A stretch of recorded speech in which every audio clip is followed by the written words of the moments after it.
Hi, I am Dr. Banarji, shoulder surgeon. I am head of the Shoulder and Upperlimb Division, Sakra World Hospital.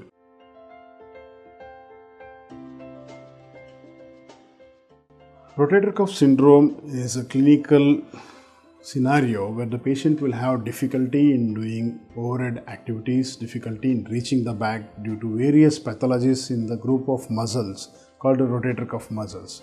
There are actually 4 rotator cuff muscles which involve in moving the hands to front, back, lifting the hand and doing day-to-day activities like throwing, pulling and catching the things. So the patients with rotator cuff disease complain of pain on elevating the hand, pain on throwing, pain on lifting and pain on sleeping on the affected side. So what happens in this condition is the patients will have either inflammation of the muscles or the group of muscles called rotator cuff or inflammation of the lubricating layer called the bursa, and sometimes abnormal curvature of the bone covering the shoulder joint itself pinches the rotator cuff muscles, that is called impingement.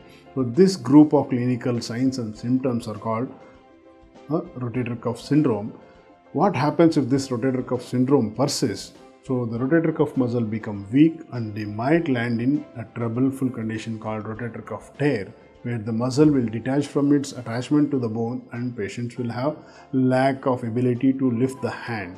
So such patients need a endoscopic or a keyhole surgery where the rotator cuff muscle is brought back and reattached to its native position.